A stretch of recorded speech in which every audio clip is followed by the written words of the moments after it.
विद्यार्थी बंधुगण आज ऑनलाइन क्लास रे समस्त को स्वागत तथा अभिनंदन। ताहले आज क्लास रे आमे पढ़िबा को जाउछे मंगले ओइला उषा। मंगले ओइला उषा तार कवि परिचय निहाती भाव में आमे जानिबा जे तांकर कवि होउछंती स्वभाव कवि प्रकृति कवि रंगाजीव गंगाधर मेहेर। ताहले तांकर जन्म हेउछि 1862 ख्रीष्टाब्द अगस्ट मास 9 तारीख एवं श्रावण पूर्णिमा तिथि रे संबलपुर जिल्लार बरपाली ठारे एक तंतुबाय परिवार रे से जन्म ग्रहण करिथिले। तांको पितांक नाम थिला चैतन्य मेहेर, मातांक नाम सेवती देवी।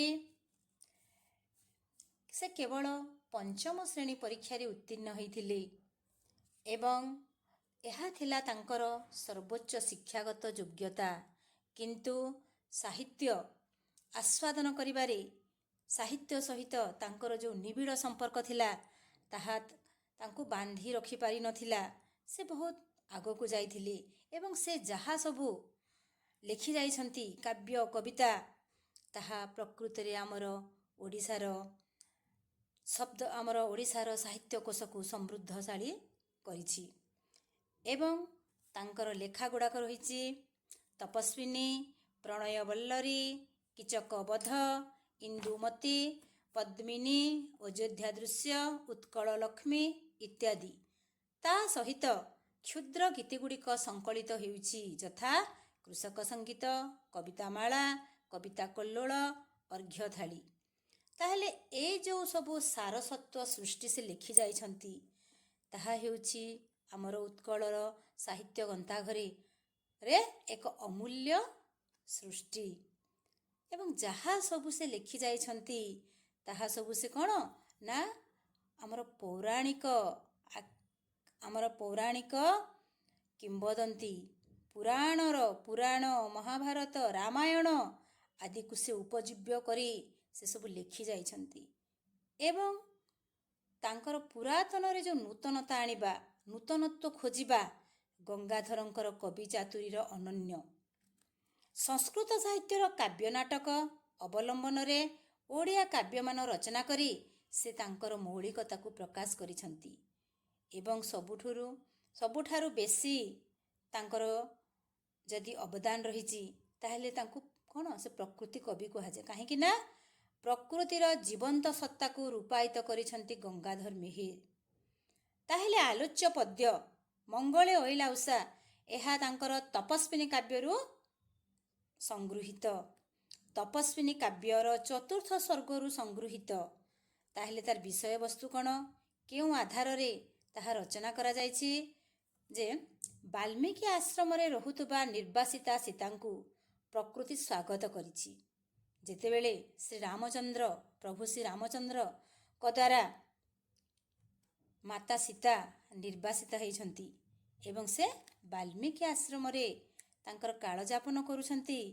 से समय रे प्रकृति देवी बा उषा तांको स्वागत करबा पई आसीछि, तांको दर्शन करबा पई आसीछि।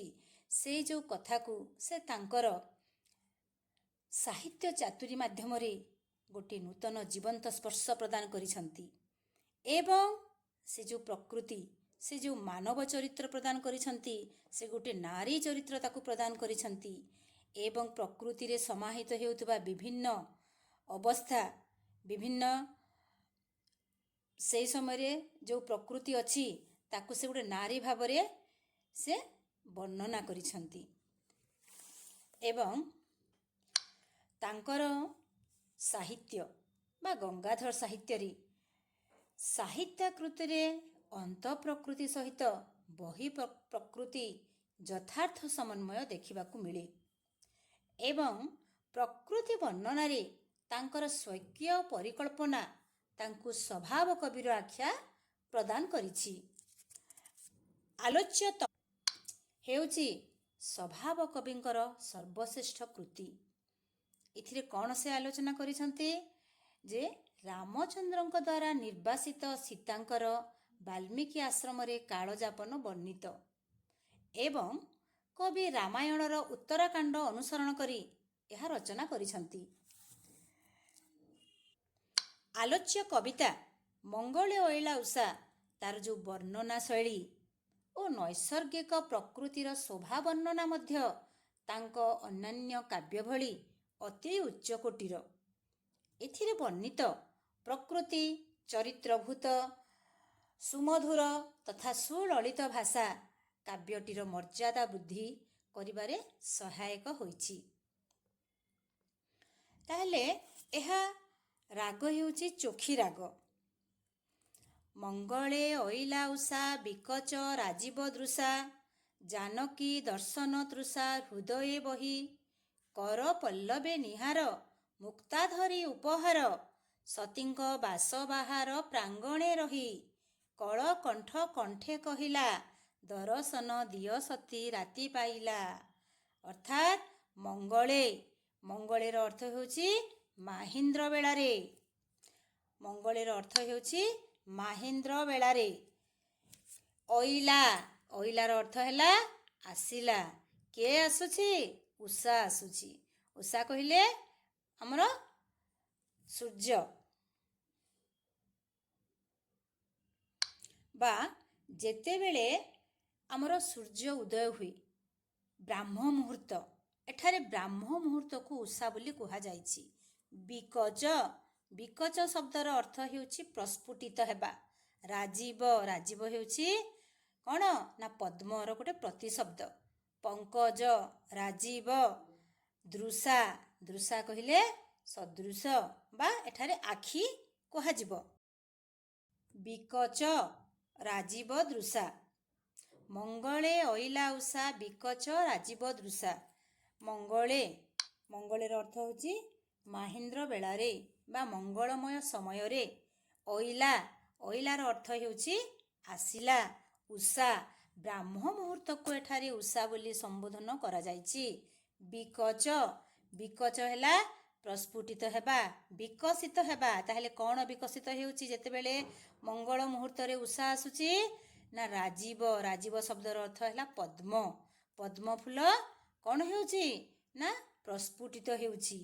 ଦୃଶା କହିଲେ ଦେଖିବା, ଆଖି ବା ନେତ୍ର, ଏଠାରେ ପ୍ରାୟତଃ ନେତ୍ର ହେବ।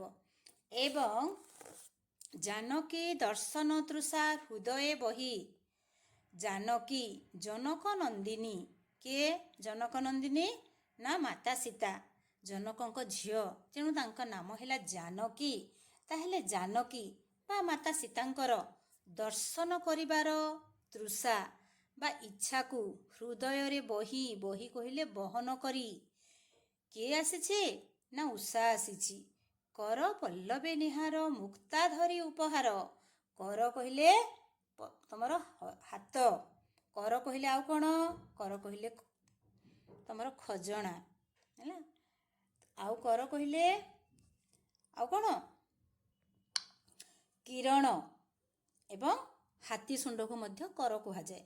କିନ୍ତୁ ଏଠାରେ କରର ଅର୍ଥ ହସ୍ତ ବା ହାତ। କର ପଲ୍ଲବେ ନିହାର ମୁକ୍ତା ଧରି ଉପହାର। କର ରୂପକ ତାଙ୍କର ହାତରେ, କରରେ। ପଲ୍ଲବେର ଅର୍ଥ ହେଉଛି ପଲ୍ଲବ ବା ଆମର ଗଛର ଡାଳ, କଅଁଳିଆ ଡାଳ। ନିହାରର ଅର୍ଥ ହେଲା ଶିଶିର ହେଲା। ତାହେଲେ କର ପଲ୍ଲବ କଅଁଳିଆ ଗଛ ଡାଳର ପତ୍ର ତାଙ୍କର ହାତ ଭଳିଆ। ଏବଂ ସେଠାରେ ସେ କ'ଣ ଧରିକି ଆସିଛନ୍ତି? ମୁକ୍ତା ଧରି ଉପହାର। ନିହାର ହେଲା ଶିଶିର ବିନ୍ଦୁ ଏବଂ ପଲ୍ଲବ କହିଲେ କଅଁଳିଆ ପତ୍ର। ତାହେଲେ କର ପଲ୍ଲବରେ ଗଛର ଯେଉଁ କୋମଳ ଶାଖା ପ୍ରଶାଖା ପତ୍ର ଗୁଡ଼ାକରେ ଶିଶିର ବିନ୍ଦୁ ଗୁଡ଼ାକ ଟୋପା ଟୋପା ହେଇକି ଜମିକି ରହୁଛି। ଯେତେବେଳେ ତାହା ସୂର୍ଯ୍ୟର ଆଗମନରେ ତାହା ଚକ୍ କରୁଛି, ତାହା ମୁକ୍ତା ଭଳିଆ ଦେଖାଯାଉଛି। ତେଣୁ ରଙ୍ଗାଜୀବ ପ୍ରକୃତି କବି ଗଙ୍ଗାଧର ମେହେର କହିଛନ୍ତି ଯେ ସେ ତାର କରର ପଲ୍ଲବ ରୂପକ ହାତରେ ସେ ନିହାର ମୁକ୍ତା ଧରିକି ଆସିଛି। ତାହେଲେ ଯଦି ପରୀକ୍ଷାରେ କ୍ୱେଶ୍ଚନ୍ ଆସିବ ସେ କ'ଣ ଉପହାର ଆଣିଛି? ତାହେଲେ ମୁକ୍ତା, ନିହାର ରୂପକ ମୁକ୍ତା ଧରି କିଏ ଆସିଛି? ନା ଉଷା ଦେବୀ ଆସିଛି। ଏବଂ ସତୀଙ୍କ ବାସ ବାହାର ପ୍ରାଙ୍ଗଣେ ରହି, ସତୀ କହିଲେ ମାତା ସୀତା, ତାଙ୍କର ବାସ କହିଲେ ଆମର ଦୁଇଟି ଅର୍ଥ ଅଛି, ଗୋଟେ ହେଲା ସୁଗନ୍ଧ, ଗୋଟେ ହେଲା ଘର। ତାହେଲେ ଏ ଜାଗାରେ ଘର କିମ୍ବା ଗୃହର ବାହାରେ ରହି, ପ୍ରାଙ୍ଗଣେର ଅର୍ଥ ହେଉଛି ପଡ଼ିଆ ବା ଘରର ବାହାରରେ ରହିକି ସେ କ'ଣ କହୁଛି? କିଏ? ନା ଉଷା ଦେବୀ। କଳକଣ୍ଠ କଣ୍ଠେ କହିଲା, ଦରଶନ ଦିଅ ସତୀ ରାତି ପାହିଲା। କଳକଣ୍ଠ ହେଲା କୋଇଲି। ସେ କୋଇଲିକୁ ତାଙ୍କର କଣ୍ଠ ଭାବରେ, କୋଇଲିର ଯେଉଁ କୁହୁତାନ, ତାକୁ ସେ ତାଙ୍କର ସ୍ୱର ଭାବରେ ଏଠାରେ ବର୍ଣ୍ଣନା କରିଛନ୍ତି। ଉଷା ଦେବୀଙ୍କ ସ୍ୱର ହେଉଛି କଳକଣ୍ଠ, ତାଙ୍କର ନେତ୍ର ହେଉଛି ବିକଚ, ପ୍ରସ୍ଫୁଟିତ ରାଜୀବ ବା ପ୍ରସ୍ଫୁଟିତ ପଦ୍ମ, ତାଙ୍କର ହାତ ହେଉଛି କଅଁଳିଆ ପତ୍ର। ସେ କ'ଣ ଉପହାର ଧରିକି ଆସିଛନ୍ତି? ଶିଶିର ବା ନିହାର ମୁକ୍ତା ଧରିକି ସେ ଆସିଛନ୍ତି। କେଉଁଠାରେ ସେ ରହିକି ତାଙ୍କୁ ଡାକୁଛନ୍ତି?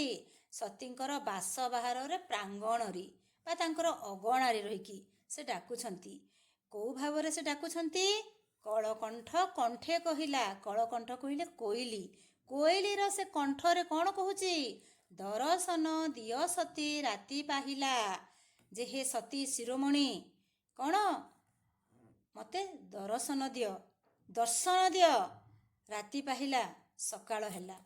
ତାହେଲେ ପିଲାମାନେ, ଏଇ ଷ୍ଟାଞ୍ଜାରୁ ଆମର ବୋର୍ଡ଼ ଏକ୍ଜାମରେ ଯେଉଁ କ୍ୱେଶ୍ଚନ୍ ଗୁଡ଼ାକ ଆସିବ ତାହା ଏବେ ଆମେ ଏଠାରେ ଆଲୋଚନା କରିବା। ତାହେଲେ ପ୍ରଥମ ହେଉଛି 1 ନମ୍ବର କ୍ୱେଶ୍ଚନ୍ ହେଉଛି ତୁମ ଯେ କବିତାର କବି କିଏ? କବିତାର କବି ହେଉଛନ୍ତି ଆମର ସ୍ୱଭାବ କବି ଗଙ୍ଗାଧର ମେହେର। ତାଙ୍କର ଅନ୍ୟାନ୍ୟ ସବୁ ସାହିତ୍ୟ ସୃଷ୍ଟି ଗୁଡ଼ାକ ଲେଖ ହେଲା। ତାହେଲେ ସାହିତ୍ୟ ସୃଷ୍ଟି ଗୁଡ଼ାକ ଲେଖିବ କ'ଣ ସବୁ? ତପସ୍ୱିନୀ, ପ୍ରଣୟବଲ୍ଲରୀ, କୀଚକବଧ, ଇନ୍ଦୁମତୀ, ପଦ୍ମିନୀ, ଅଯୋଧ୍ୟା ଦୃଶ୍ୟ, ଉତ୍କଳ ଲକ୍ଷ୍ମୀ, କୃଷକ ସଙ୍ଗୀତ, କବିତାମାଳା, କବିତା କଲ୍ଲୋଳ, ଅର୍ଘ୍ୟଥାଳି। ଆଚ୍ଛା, ତାପରେ ନେକ୍ସଟ ଆମର ଗୁରୁତ୍ୱପୂର୍ଣ୍ଣ ପ୍ରଶ୍ନ ହେଉଛି ଯେ କେଉଁ କାବ୍ୟରୁ ଆସିଛି? ବାରମ୍ବାର এই କ୍ୱେଶ୍ଚନ୍ ତମର ବୋର୍ଡ଼ରେ ଆସୁଛି। ତାହା ହେଉଛି ଆମର ତପସ୍ୱିନୀ କାବ୍ୟରୁ ଆସିଛି। କେଉଁ ସର୍ଗରୁ ଆସିଛି? ନା ଚତୁର୍ଥ ସର୍ଗ। ଆଚ୍ଛା, ଏଇ କବିତାରେ କ'ଣ ବର୍ଣ୍ଣନା ରହିଛି? କେଉଁ ବିଷୟବସ୍ତୁକୁ ଆଧାର କରି କବିତାଟି ଗଢ଼ି ଉଠିଛି, এই କାବ୍ୟଟି ଗଢ଼ି ଉଠିଛି? ତାହା ହେଉଛି ଯେ ନିର୍ବାସିତା ସୀତା ଯେତେବେଳେ ସେ ବାଲ୍ମୀକି ଆଶ୍ରମରେ ରହୁଛନ୍ତି ଏବଂ ଉଷା ତାଙ୍କୁ ଦର୍ଶନ କରିବାକୁ ଯାଇଛି, ସେହି ସମୟରେ ସେ ପ୍ରକୃତିକୁ ଗୋଟେ ମାନବ ଚରିତ୍ର ଭାବରେ ଉପସ୍ଥାପନା କରିଛନ୍ତି। ସେଇ କଥା ଏଠାରେ ବର୍ଣ୍ଣନା କରାଯାଇଛି। ଆଚ୍ଛା, ତା ପରବର୍ତ୍ତୀ କ୍ୱେଶ୍ଚନ୍ ହେଉଛି, ପ୍ରଶ୍ନ ହେଉଛି କେଉଁ ରାଗରେ ଏହା ଗାନ କରାଯାଇଛି? କେଉଁ ରାଗରେ? ନା ଚୋଖୀ ରାଗରେ। ତମର ବ୍ୟାକରଣରେ ଅଛି ରାଗ ଗୁଡ଼ାକ ହେଲା। ତାହେଲେ ଚୋଖୀ, ଖାଲି ଜାଣିଥାଅ ଚୋଖୀ ରାଗ। ଆଉ ଚୋଖୀ ରାଗର କ'ଣ ବିଶେଷତ୍ୱ କ'ଣ ତାହା ଆମେ ବ୍ୟାକରଣ କ୍ଲାସରେ ପଢ଼ିବା। କେତେଟା ପଦ ହେବ, ତାର କେତେଟା ପଦ ସଂଖ୍ୟା ରହିବ, ତାହା ଆମେ ଆମର ଗ୍ରାମାର କ୍ଲାସରେ ପଢ଼ିବା। ନେକ୍ସଟ କ୍ୱେଶ୍ଚନ୍ ହେଉଛି ଯେ ମଙ୍ଗଳେ କିଏ ଆସିଲା? ମଙ୍ଗଳ ସମୟରେ କିଏ ଆସିଛି? ଉଷା ଆସିଛି।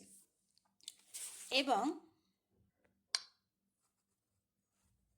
ଅରୁଣ କଷାୟ ବାସ, କୁସୁମ କାନ୍ତି ବିକାଶ, ପ୍ରଶାନ୍ତ ରୂପ ବିଶ୍ୱାସ ଦିଅନ୍ତି ମନେ, କେଉଁ ଯୋଗେ ସରି ଆସି ମଧୁର ଭାଷେ ଆଶ୍ୱାସୀ, ଡାକୁଛନ୍ତି ଦୁଃଖ ରାଶି ଉପଶମନେ, ଦେବା ପାଇଁ ନବ ଜୀବନ, ସ୍ୱର୍ଗୁ କି ଓହ୍ଲାଇଛନ୍ତି ମର୍ତ୍ତ୍ୟ ଭୁବନ।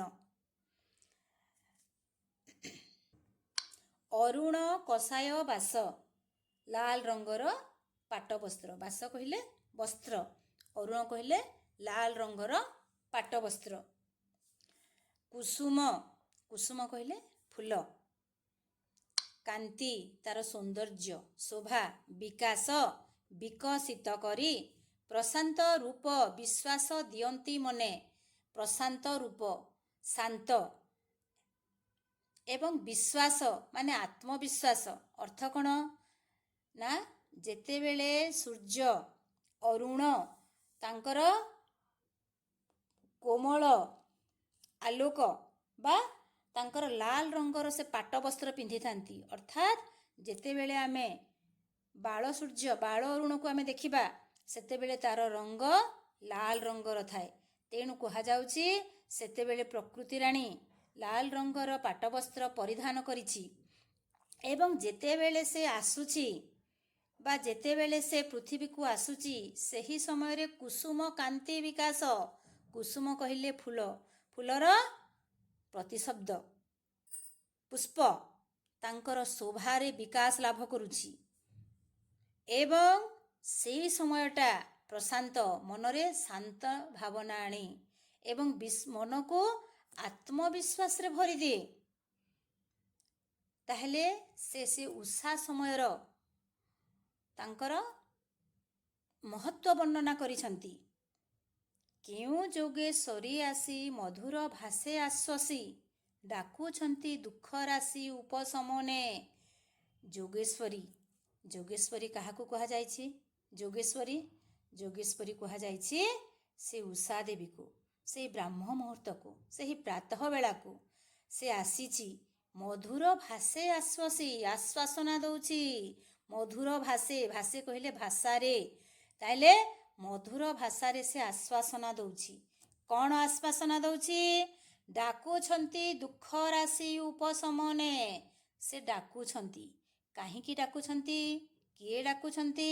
ନା ଯୋଗେଶ୍ୱରୀ। ପରୀକ୍ଷାରେ ଆସିବ ଯୋଗେଶ୍ୱରୀ କାହାକୁ କୁହାଯାଇଛି? ନା ଉଷା ଦେବୀଙ୍କୁ ଯୋଗେଶ୍ୱରୀ କୁହାଯାଇଛି। ତାହେଲେ ସେ ଆସିଛନ୍ତି, ମଧୁର ଭାଷାରେ ସେ କହୁଛନ୍ତି, ଆଶ୍ୱାସନା ଦେଉଛନ୍ତି। କ'ଣ କରିବା ପାଇଁ? ଦୁଃଖ ରାଶିକୁ ସେ ଉପଶମନ କରିବେ। ଉପଶମନର ଅର୍ଥ ହେଲା ଲାଘବ କରିବା, ଦୁଃଖକୁ କମ୍ କରିଦେବା ଏବଂ ଦେବା ପାଇଁ ନବଜୀବନ। କାହାକୁ ନବଜୀବନ ପ୍ରଦାନ କରିବେ? ମାତା ସୀତାଙ୍କୁ। କାହିଁକି ନବଜୀବନ ପ୍ରଦାନ କରିବେ? ତାଙ୍କର କେଉଁ ପ୍ରକାର ଦୁଃଖ ରହିଛି? ନା ଯେତେବେଳେ ପ୍ରଭୁ ଶ୍ରୀରାମଚନ୍ଦ୍ର ତାଙ୍କୁ ନିର୍ବାସିତ କରିଦେଇଛନ୍ତି, ସେ ରହୁଛନ୍ତି ବାଲ୍ମୀକି ଆଶ୍ରମରେ ଏବଂ ତାହା ହେଉଛି ତାଙ୍କର ଦୁଃଖ। ତାଙ୍କ ମନ ମଧ୍ୟରେ, ହୃଦୟ ମଧ୍ୟରେ ଦୁଃଖର ଜ୍ୱାଳା ରହିଛି। ତାହେଲେ ସେ ଦୁଃଖକୁ ସେ ଲାଘବ କରିବା ପାଇଁ, ତାଙ୍କୁ ମଧୁର ଭାଷାରେ ଆଶ୍ୱାସନା ଦେବା ପାଇଁ ସେ ସ୍ୱର୍ଗରୁ ଓହ୍ଲାଇ ଆସିଛନ୍ତି, ତାକୁ ନବଜୀବନ ପ୍ରଦାନ କରିବା ପାଇଁ। ସ୍ୱର୍ଗକୁ କି ଓହ୍ଲାଇଛନ୍ତି ମର୍ତ୍ତ୍ୟ ଭୁବନେ। ସମୀର ସଙ୍ଗୀତ ଗାଏ ଭ୍ରମର ବୀଣା ବଜାଏ।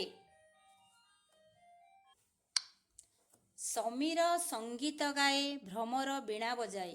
ସୁରଭି ନର୍ତ୍ତନେ ଥାଏ ଉଷା ନିର୍ଦ୍ଦେଶେ। କୁମ୍ଭାଟୁଆ ହୋଇ ଭାଟ ଆରମ୍ଭିଲା ସ୍ତବ ପାଠ।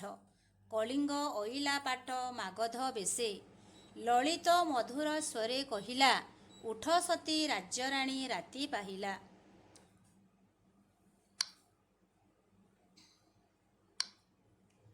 ସମୀର ସଙ୍ଗୀତ ଗାଏ। ସମୀର, ସମୀର ଅର୍ଥ ବାୟୁ। ସଙ୍ଗୀତ ଗାଉଛି, କୋଉ ଭଳି ଭାବରେ ସଙ୍ଗୀତ ଗାଉଛି? ଯୋଉ ତାର ମୃଦୁ ମଳୟ ଯୋଉ ଶବ୍ଦ ସୃଷ୍ଟି କରେ ତାହା ହେଉଛି ସେ ସଙ୍ଗୀତ ବୋଲି ତାକୁ କହିଛନ୍ତି। ଭ୍ରମର ବୀଣା ବଜାଏ ଏବଂ ସୁରଭି ନର୍ତ୍ତନେ ଥାଏ ଉଷା ନିର୍ଦ୍ଦେଶେ। ସୁରଭି, ଏଠାରେ ସୁରଭିର ଦୁଇଟି ଅର୍ଥ ଅଛି।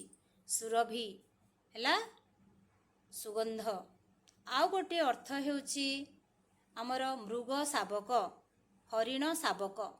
ତାହେଲେ ଏଠାରେ ସ୍ୱଭାବ କବି ଗଙ୍ଗାଧର ମେହେର ସୁରଭି କହିଲେ ମୃଗ ଶାବକକୁ କହିଛନ୍ତି ଏବଂ ଉଷାର ନିର୍ଦ୍ଦେଶରେ ସେ କ'ଣ କରୁଛି? ନର୍ତ୍ତନେ, ନର୍ତ୍ତନେ ମାନେ ନୃତ୍ୟ କରୁଛି। ତାହେଲେ ଯେତେବେଳେ ସେ ମାତା ସୀତାଙ୍କୁ ବାଲ୍ମୀକି ଆଶ୍ରମରେ ଭେଟ ପଡ଼ିବାକୁ ଯାଉଛନ୍ତି, ସେହି ସମୟରେ ସେ ପ୍ରକୃତିକୁ ଏଭଳି ଭାବରେ ସଜାଇଛନ୍ତି ଯାହା ତାଙ୍କର ନିର୍ଦ୍ଦେଶରେ ସମସ୍ତେ ନିର୍ଦ୍ଦେଶକୁ ମାନି ସମସ୍ତେ କାମ କରୁଛନ୍ତି। ଏବଂ କୁମ୍ଭାଟୁଆ ହୋଇ ଭାଟ ଆରମ୍ଭିଲା ସ୍ତବ ପାଠ। କୁମ୍ଭାଟୁଆ, କୁମ୍ଭାଟୁଆ କହିଲେ ତମର ଗୋଟିଏ ପକ୍ଷୀ, ତାକୁ ଡାହୁକ ପକ୍ଷୀ ମଧ୍ୟ କୁହାଯାଏ। ଭାଟ, ଭାଟର ଅର୍ଥ ହେଲା ସ୍ତୁତି ଗାନକାରୀ। ସ୍ତୁତି ଗାନକାରୀ ମାନେ ରାଜାମାନଙ୍କ ପାଖରେ ଆରମ୍ଭରୁ ସ୍ତୁତି ଗାନକାରୀ ମାନେ ଥିଲେ, ଯେଉଁମାନେ ରାଜାଙ୍କୁ ତାଙ୍କର ଭଲ କଥା ଗୁଡ଼ାକ ଶୁଣାଉଥିଲେ। ତାହେଲେ କୁମ୍ଭାଟୁଆ ଚଢ଼େଇ, ଡାହୁକ ଚଢ଼େଇ ମଧ୍ୟ ସେଇଭଳି ସେ ସ୍ତବ ପାଠ ଆରମ୍ଭ କରୁଛି। ତାହେଲେ ସେ କାହାର ସ୍ତୁତିଗାନ କରୁଛି? ମାତା ସୀତାଙ୍କର ସ୍ତୁତିଗାନ ଆରମ୍ଭ କରୁଛି। କଳିଙ୍ଗ ଅଇଲା ପାଟ ମାଗଧ ବେଶେ। କଳିଙ୍ଗ, କଳିଙ୍ଗ ହେଲା କଜଳପାତି ଚଢ଼େଇ। ସିଏ ହେଲା ଶ୍ରେଷ୍ଠ ପାଟ ବା ଶ୍ରେଷ୍ଠ ସ୍ତୁତିଗାନକାରୀ ଏବଂ ସେ ପୁଣି ଶ୍ରେଷ୍ଠ ପାଟ ଭାବରେ ସେ ସ୍ତୁତିଗାନ କରୁଛି ଏବଂ ଲଳିତ ମଧୁର ସ୍ୱରରେ, ଅତି ସୁନ୍ଦର ଚମତ୍କାର ସ୍ୱରରେ, ମଧୁର ସ୍ୱରରେ ସେ କ'ଣ କହୁଛି? ଉଠ ସତୀ ରାଜ୍ୟରାଣୀ ରାତି ପାହିଲା। ଯେ ହେ ରାଜ୍ୟର ରାଣୀ, ଅଯୋଧ୍ୟାର ରାଣୀ, ଉଠ। କ'ଣ ହେଲା ନା ରାତି ପାଇକି ସକାଳ ହେଲା। ତାହେଲେ ପିଲାମାନେ ଆଜିର କ୍ଲାସ୍ରେ ଏପର୍ଯ୍ୟନ୍ତ ପଢ଼ିବା ଏବଂ ପରବର୍ତ୍ତୀ କ୍ଲାସ୍ରେ ଆମେ ପୁଣି ଆଗକୁ ପଢ଼ିବା। ତାହେଲେ ପରବର୍ତ୍ତୀ କ୍ଲାସ୍ ପାଇଁ এই ଚ୍ୟାନେଲକୁ ସବସ୍କ୍ରାଇବ୍ କର ଏବଂ ଯାହା ଆମ ବୋର୍ଡ଼ ପରୀକ୍ଷାରେ ଆମର ବାରମ୍ବାର ଆସୁଛି ସେଇଭଳିଆ ଆମର ସର୍ଟ କ୍ୱେଶ୍ଚନ୍ ଗୁଡ଼ାକ ଏଠାରେ ଆଲୋଚନା କରାଯିବ। ତା ସହିତ ଯେଉଁ ଲଙ୍ଗ କ୍ୱେଶ୍ଚନ୍ ସରଳାର୍ଥ ଗୁଡ଼ାକ ବାରମ୍ବାର ଆସୁଛି ତାହା ଆମେ ଏହି ଚ୍ୟାନେଲ ମାଧ୍ୟମରେ ପ୍ରାକ୍ଟିସ୍ କରିବା। ତେଣୁ ଆଜିର କ୍ଲାସ୍ ପାଇଁ ଧନ୍ୟବାଦ।